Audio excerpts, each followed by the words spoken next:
Mas, falando de Apocalipse, existem várias linhas teológicas. Sim. Existe a linha do arrebatamento, existe a linha que de repente vai descer a Nova Jerusalém, existe a linha da segunda volta de Jesus. Eu queria que o senhor me explicasse... Os nomes são o seguinte. Você tem os amilenistas, você tem os pós-milenistas, você tem os preteristas e você tem os pré-milenistas. Você é o que, Wesley? Só pra gente entender. Eu sou pré. Você é preterista ou petista, Wesley? Wesley! Não, vou até aproveitar e pedir para o amor me trazer o meu celular, que minha Bíblia está ali. Então é o seguinte, antes de entrar nessa, propriamente falando, no teor, eu quero dizer que eu tenho essa visão. Eu respeito muitos homens de Deus que pensam diferente de mim. Eu recebo muitos aqui. Muitos homens. Já fiz podcast com alguns deles. E acho que isso é uma... Os morávios diziam o seguinte, que você tem que ter unidade nas coisas essenciais, mas você tem que ter amor em todas.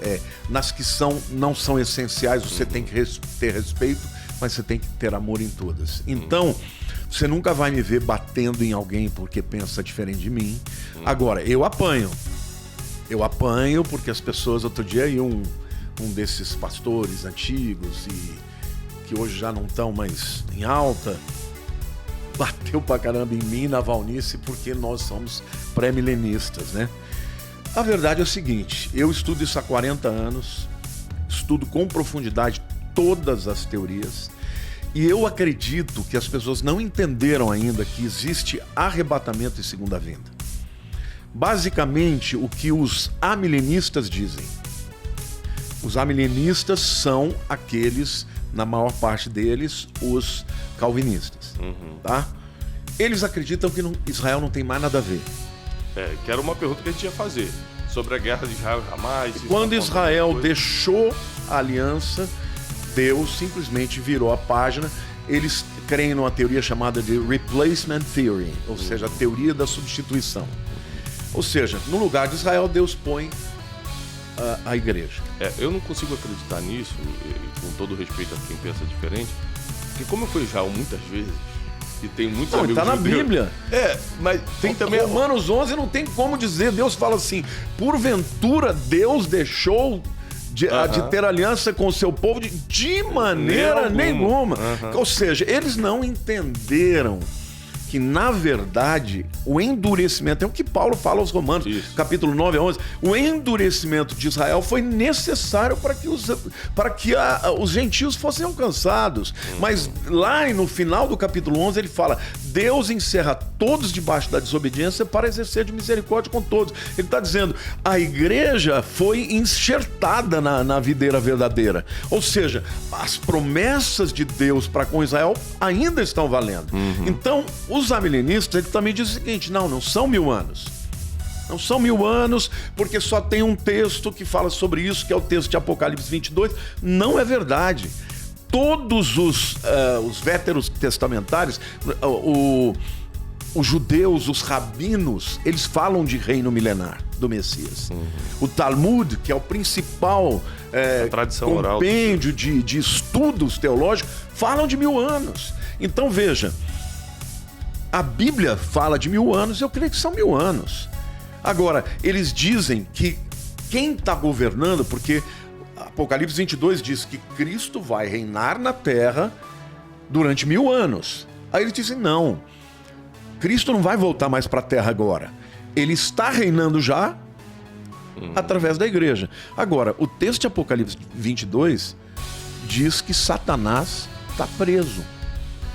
Para você parece que ele está preso? Não, vocês me desculpem. Para mim, se ele estiver preso, eu vou ficar com medo. Tá soltinho. Tá solto. E como é que pode dizer que a igreja está governando? A igreja não está nem na cabeça das nações. Então, eles simplesmente têm que fazer um malabarismo teológico. Por quê? Porque o Calvino era antissemitista. O Calvino não aceitava os judeus e culpava os judeus pelo fato dos judeus terem matado a Cristo. Agora, se eles são calvinistas, eles não têm que entender que era necessário que alguém fizesse isso. Então, assim, os amilenistas e os pós-milenistas, dentre os pós-milenistas, tem aqueles que acreditam na escatologia vencedora.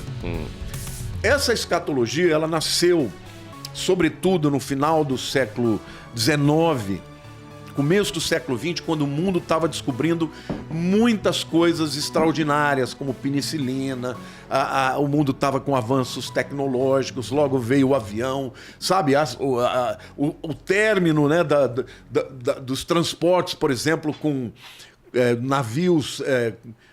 como é que chama? Com motor a combustível de carvão. Começa aí, então, os carros, os automóveis... Muito avanço. O que os camaradas falaram? O mundo está melhorando. Então, na verdade, Jesus já está governando, vai melhorar, até que, de repente, ele aparece. Mas aí veio a Primeira Guerra Mundial, aí veio a Segunda Guerra Mundial. O século XX foi o século mais sangrento. Como é que Jesus está governando nesse caos? Quando você vai, e tem um outro detalhe, quando você vai para o nascedouro da palavra profética em relação à escatologia, Daniel 9, de 24 a 27, fala de 70 semanas estão destinadas para o seu povo, é o anjo falando para Daniel, né? E para a sua cidade. Ou seja, ele está dizendo, essas 70 semanas é um programa de Deus que ele vai tratar com Israel, porque o teu povo é Israel e a tua cidade é Jerusalém. Então, eu, como pré-milenista, eu acredito que vai haver tudo literal. E quando você vai para o Novo Testamento, você percebe que Paulo, ele fala do arrebatamento, e no arrebatamento a igreja sobe para o encontro com Cristo nos ares. Na segunda vinda, que é lá em Apocalipse 19, a igreja desce com Jesus. Então um sobe, são dois eventos o outro diferentes. desce. Um vai ser num piscar de olhos, como o ladrão da noite. O outro, todo o olho verá. São dois eventos diferentes.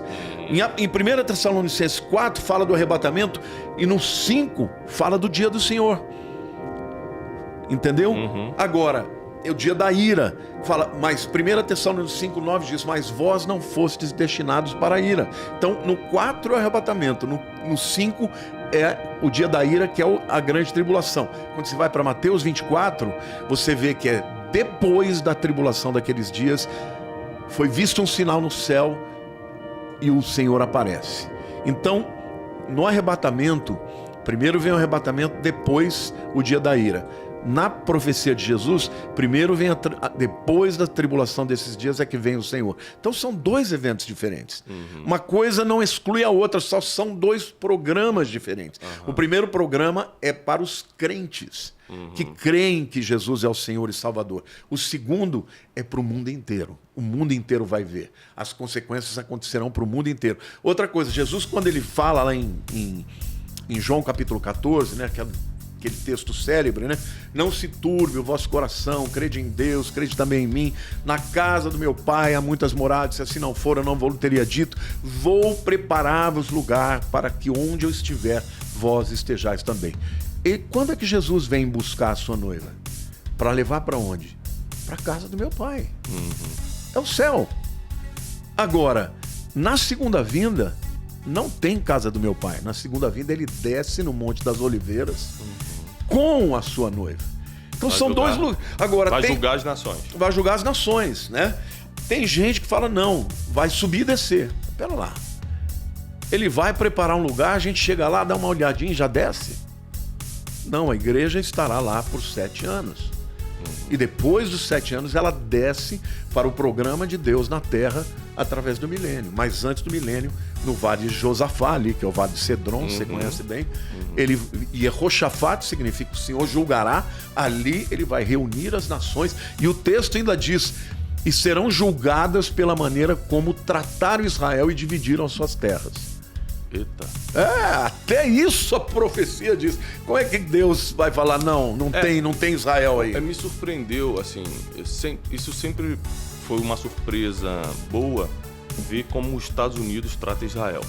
E os Estados Unidos, para quem não sabe, apesar de estar numa decadência moral cristã, é um país extremamente crente, né? Eles apoiam Israel incondicionalmente. Uma surpresa boa foi ver o Biden, que é tecnicamente e por isso que Deus os abençoa. Não tenho dúvida. Porque Deus fez uma promessa a Abraão: abençoarei os que te abençoarem e amaldiçoarei os que te amaldiçoarem. Eu falo para Deus, Senhor de misericórdia, o Senhor sabe muito bem do lado de lado eu tô. Então me abençoa. Porque, cara, que Deus derrama como promessa para alguém com quem ele faz aliança, não tem volta. Você já imaginou Deus chegar para você, Tiago, eu te amo, eu vou abençoar os teus filhos, vai chegar uma hora, eles vão se desviar e eu vou abandoná-los. Você pode pensar nisso? A Bíblia diz, amaldiçoarei os que te amaldiçoarem e abençoarei os que te abençoarem. E tem um detalhe, quando os pré-milenistas falavam que Israel ia voltar, os amilenistas e os pós-milenistas davam risada. Não que voltar o quê? Não vai voltar coisa nenhuma. Em 1948 voltou. Voltou com maneira poderosa de Deus, entendeu? Ninguém. E olha, no dia 14 de maio eles declararam o nascimento do Estado Moderno de Israel. No dia 15 de maio começou a Guerra da Independência. Era tudo refugiado, voltando da guerra. Não tinham armas, não tinham nada. E venceram tudo. Contra todas as nações. E venceram. Não, assim, gente, se você estudar um pouquinho Israel, não precisa estudar muito não, se estudar um pouquinho, dá pra ver que não é normal o que acontece. Que isso? Um país do tamanho do estado de Sergipe, com 6, 7 milhões de habitantes, se defender de dezenas de países poderosos árabes em volta e sempre vencer, nunca atacou ninguém, só se defendeu.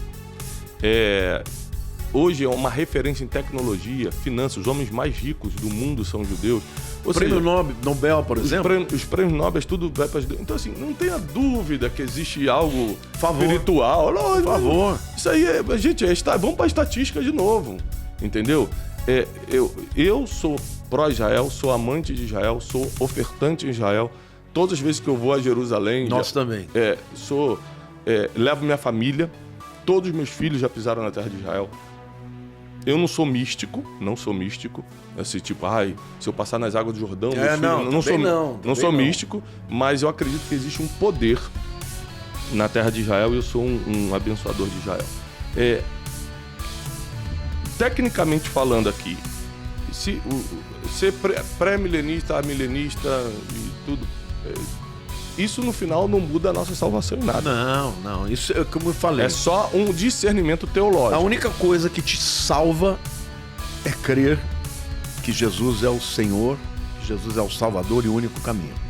Ninguém é salvo se não for dessa maneira e ninguém deixa de ser salvo por crer de maneira errada em outros aspectos teológicos. Porque senão, não seria só Jesus, né? E a Bíblia diz que é pela graça, sois salvos, mediante a fé, não vem de vós, é dom de Deus, não de obras, para que ninguém se glorie. Creu em Jesus, será salvo. O ladrão da cruz estava lá, morrendo. Jesus estava ladeado por 2 ladrões. Não é? Eu já gosto de pregar dizendo, né, que a cruz ela divide os que creem dos que duvidam, os que vão para o céu dos que não vão, né? E ali estavam 2 ladrões zombando de Jesus e alguma coisa aconteceu, eu creio que foi o Espírito Santo, um deles mudou, virou e falou, olha, eu e você estamos aqui porque a gente merece, mas ele não, ele é santo. E ele olha para Jesus no estado mais deplorável que ele estava, ele diz, filho de Deus, lembra-te de mim quando entrares no teu reino. Ele reconheceu que ele era o rei. A minha próxima pergunta era sobre isso, exatamente. Sabe qual era a próxima pergunta que eu anotei aqui? Para onde a gente vai imediatamente depois de morrer? Para o paraíso. Então vamos lá, me prova na Bíblia. Como que é esse paraíso? Sabe por que eu estou te fazendo isso, te perguntando isso? Porque eu fui crente minha vida toda, né? Mas depois que a gente perde alguém, e eu perdi minha mãe 2 anos atrás, a gente fica muito reflexivo sobre a morte. Muito. Quando você perde alguém muito assim, próximo.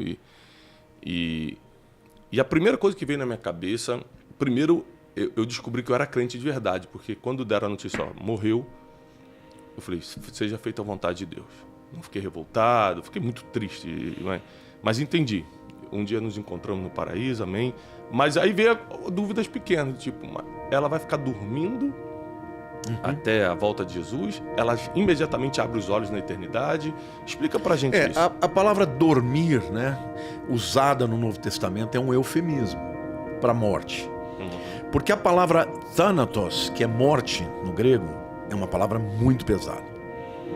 Então, Paulo, quando ele se refere aos crentes que morreram, ele fala, por exemplo, eu não quero que vocês fiquem preocupados com os que dormem. Ele está se referindo aos crentes que morreram. Então ele usa de um eufemismo, para não dizer os que morreram, porque na teologia paulina, a palavra thanatos, né, ou necros, que são as duas palavras para morte, são pesadas. Agora, como é que eu tenho convicção de que as pessoas não estão dormindo? Ali é um eufemismo, tá? Não está se referindo ao estado das pessoas. Tá. Primeiro, Jesus diz para esse camarada: É a base mais forte. hoje mesmo estarás comigo no paraíso. Não foi uma exceção. Não. Eu vou te dar uma outra prova teológica. Você conhece a história do rico e o Lázaro? Rico e Lázaro. Se reconheceram, inclusive. Não é uma parábola, tá? Porque um dos princípios de hermenêutica, que é a interpretação, nenhuma parábola cita nome. Ali cita nome. Ali tem o pai Abraão, ali tem o Lázaro e tem o rico. Só o rico que não dá o nome para ele, porque ele não vale nada ali. Mas ali era um lugar chamado Sheol, no hebraico, ou Hades, no grego. Havia um lugar onde havia um abismo. De um lado estavam os perdidos e do outro lado estavam os salvos. No lugar dos salvos era o seio de Abraão. Então, certamente Abraão devia ocupar uma posição muito importante. O rico morre e ele está do lado ruim e ele está vendo o outro lado, o Lázaro, na boa. E como ele está com muita sede, ele pede ao pai Abraão. Então você vê que existe uma certa proximidade. Pai Abraão, pede ao Lázaro que molhe o seu dedo e ponha na minha boca, que eu estou morrendo de sede. E o pai Abraão fala: não, os que estão aqui não podem passar para aí nem daí para cá. Então deixa eu voltar para falar com os meus irmãos, avisá-los para que eles não venham para cá. Abraão fala: eles têm a lei e os profetas. O que ele está falando? Eles têm a Tanar, eles têm o Velho Testamento. Você tem que ler lá, não pode. O morto não precisa voltar para te avisar nada. Você já tem... Ele já tem a Bíblia. Opa. Tá? Agora, o que a gente percebe ali? Tá todo mundo acordado. Tá acordado o Abraão, tá acordado o Lázaro e tá acordado o rico. Não tem ninguém dormindo ali. E Paulo, ele deixa claro isso. Ele fala: para mim, muito melhor é morrer e estar com Cristo. Você não está dormindo com Cristo, você está acordado, você está adorando ao Senhor. Só que por conta desta palavra dos que dormem, as pessoas acreditam que esse é o estado delas. Esse é um eufemismo. Eufemismo, né? É uma palavra em que suaviza, né? Por exemplo, ao invés de eu chamar o cara de cretino, eu chamo ele de uma pessoa de caráter duvidoso. Isso é um eufemismo. Ali é uma palavra usada para ser um eufemismo, mas quando a gente vê na Bíblia a questão da morte, as pessoas ficam acordadas. Elas estão... Claro, o próprio Moisés e Elias se manifestaram no Monte da Transfiguração quando apareceram para Jesus. Uma pergunta. Quando nós morremos, o que vai ser salvo ou condenado é a nossa alma, corpo, alma e espírito. O espírito volta para Deus, o corpo volta para o pó, é a alma, a nossa consciência. Não, corpo e alma fazem parte da porção física. A palavra alma no grego é psique, é mente. Tá. Tanto é que a própria palavra psique fala dos animais. Quando fala, por exemplo, no Apocalipse que os peixes, a alma dos peixes morreram, é a vida dos peixes. Alma até um animal tem. Psique. Porque senão a pessoa não teria intelecto, raciocínio, vontade. O espírito, este é eterno. Quando você morre, o teu corpo vai ser deteriorado, porque a Bíblia diz que nós, né, semeia-se em corrupção e colhe-se em incorrupção, né? Incorruptibilidade. O corpo vai para debaixo da terra e o espírito vai para a presença de Deus. A alma também está aqui embaixo. A consciência humana, o intelecto, tudo está lá. Mas o espírito também tem essas valências. No dia do arrebatamento, corpo e alma acordam e se juntam ao corpo. Aí o ser humano terá um corpo glorificado como o de Cristo. A Bíblia diz que será igual ao de Jesus. Então você voltará a ter corpo, alma e espírito. Agora, quando a pessoa vai ser condenada, porque essa foi a tua pergunta, os não crentes receberão um corpo também. E eles sofrerão não só na alma e no espírito, mas no corpo também. Entendi. É porque eu fico imaginando, pra gente se reconhecer na eternidade, é outra dúvida que mandam muito pra gente. Se a gente vai se reconhecer na eternidade, quer dizer que a gente vai ter um mínimo de consciência. Opa, com certeza. E não seria, agora que vem uma pergunta difícil. Eu já sei qual que é. Não seria complicado, já que no céu não vai ter choro, não vai ter dor, a gente lembrar de tudo na Terra? Porque a gente vai encontrar gente no céu que a gente não gostaria de ver. Eu já fiz essa pergunta para Deus. E existem duas teorias que são as mais importantes. A primeira é que Deus vai apagar da sua mente aquilo que não serve mais para o céu. Não serve mais para o céu. Então, por exemplo, se uma pessoa tem Alzheimer, ela não lembra de algumas coisas e esquece outras. Deus pode fazer isso também. Outras acreditam que não tem como, porque existem relações, né? De uma coisa com a outra. A glória de Deus será tão profunda e tão extraordinária que não será possível você sentir dor. Você terá consciência, mas a glória de Deus vai explicar todas as coisas e você vai glorificar a Deus e não sentirá dor.